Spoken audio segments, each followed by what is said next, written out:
السلام علیکم ناظرین کرام، اس نشست میں ذوالقرنین کے بارے میں ذکر کیا جائے گا۔ ذوالقرنین کون تھا؟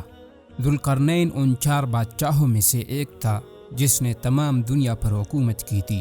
ان 4 بادشاہوں میں سے ایک نمرود تھا، دوسرا سلیمان علیہ السلام تھا، تیسرا بخت نصر تھا۔ کہا جاتا ہے کہ ذوالقرنین کا زمانہ سکندر مقدونی یونانی سے 2000 سال قبل بتایا جاتا ہے۔ ذوالقرنین ایک عادل اور ہمدرد خلائق بادشاہ تھے۔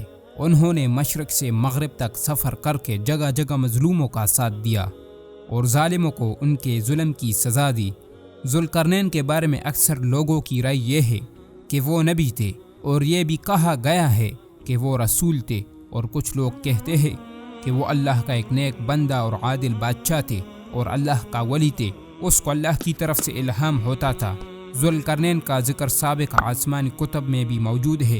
اللہ تعالیٰ نے قرآن مجید میں بھی ذوالقرنین کا ذکر کیا ہے، اور یہ اس وجہ سے کہ جب ابو جہل اور مکہ کے کفار رسول خدا صلی اللہ علیہ وسلم پر ایمان نہ لائے تو انہوں نے نبی کریم صلی اللہ علیہ وسلم کی پیغمبری کو آزمانے کے لیے مکہ سے یثرب چلے، اور وہاں یہودیوں سے کہا کہ تم لوگ اہل کتاب ہو، ہمارے ہاں ایک شخص نے نبوت کا دعویٰ کیا ہے، لہٰذا تم لوگ ہم کو زمانے قدیم کے چند سوالات سکھا دو تاکہ ہم اس سے پوچھیں کہ وہ اس کا جواب دے سکتا ہے یا نہیں۔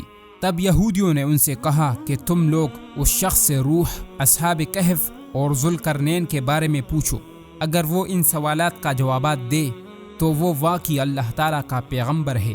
یہی وجہ ہے کہ اللہ تعالیٰ نے ذوالقرنین کے بارے میں قرآن مجید میں ذکر فرمایا۔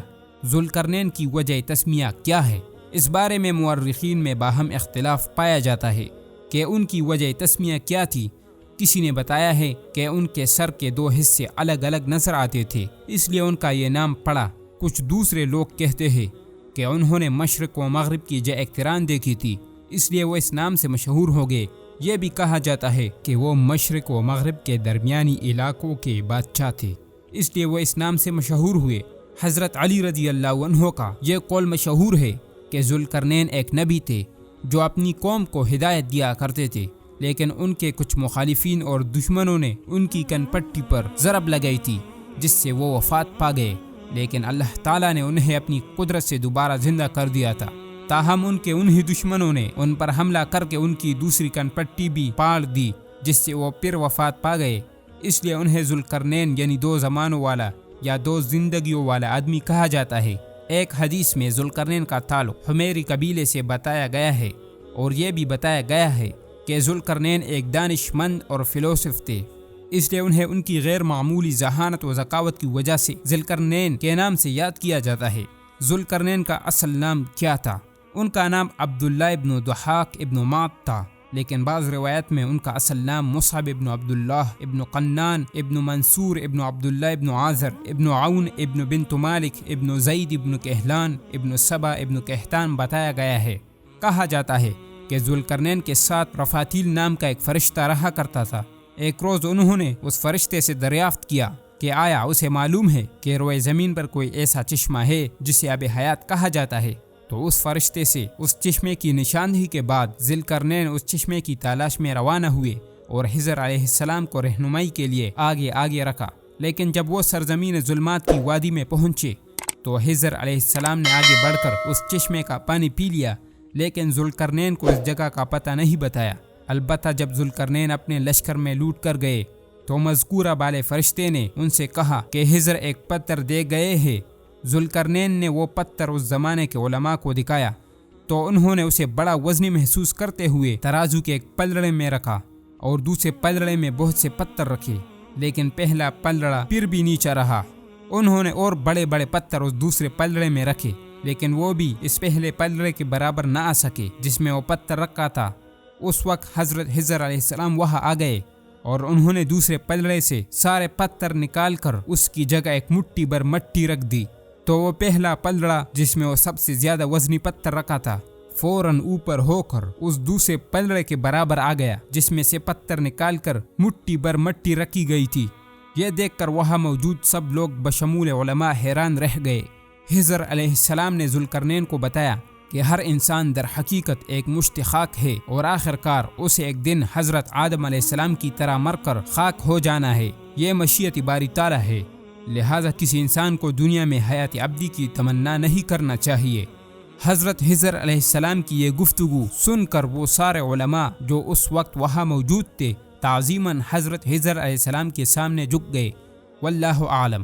ایک دفعہ ذوالقرنین سفر کی غرض سے مغرب کی طرف روانہ ہو گیا، یہاں تک کہ جب سورج کے غروب ہونے کی جگہ پہنچا تو اسے ایسا پایا کہ ایک کیچڑ کی ندی میں ڈوب رہا ہے، اور اس ندی کے پاس ایک قوم دیکھی تو اللہ تعالیٰ نے ذوالقرنین سے کہا تم ان کو خواہ تکلیف دو خواہ ان کے بارے میں بھلائی اختیار کرو، دونوں باتوں کی تم کو قدرت ہے۔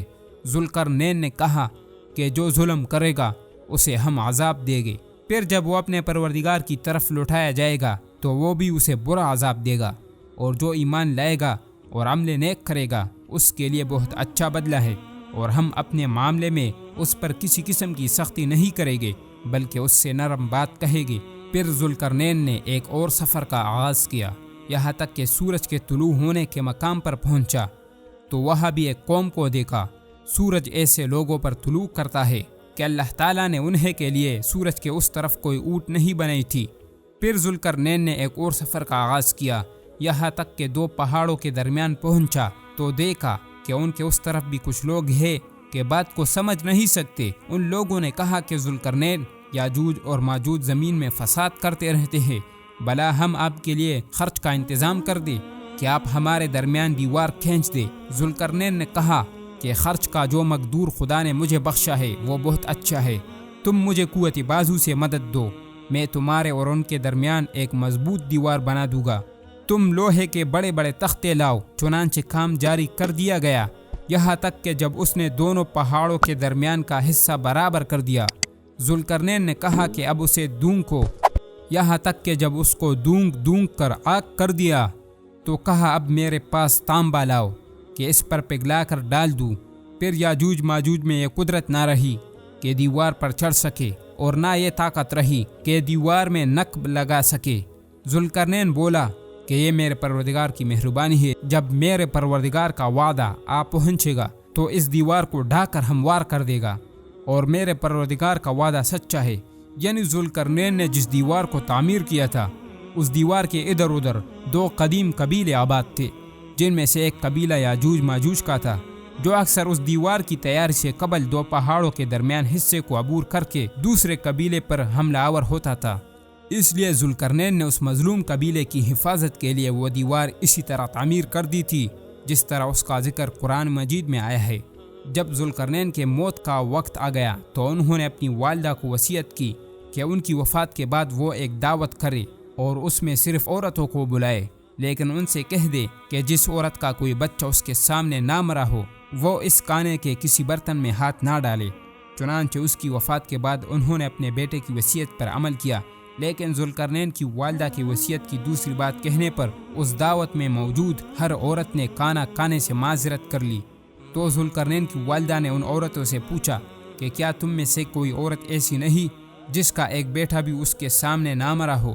اور ان کے انکار کے بعد وہ اپنے بیٹے ذوالقرنین کی وصیت کا مطلب سمجھ گئی، اور انہی نے سب سے پہلے کانا کانا شروع کیا، اور دوسری عورتوں کو بھی وہ کانا کانے کی اجازت دے دی۔ یہ بتایا گیا ہے کہ ذوالقرنین کی وفات کے وقت ان کی عمر 3000 سال تھی، اور بعض روایت میں ہے کہ 1000 سال تھی۔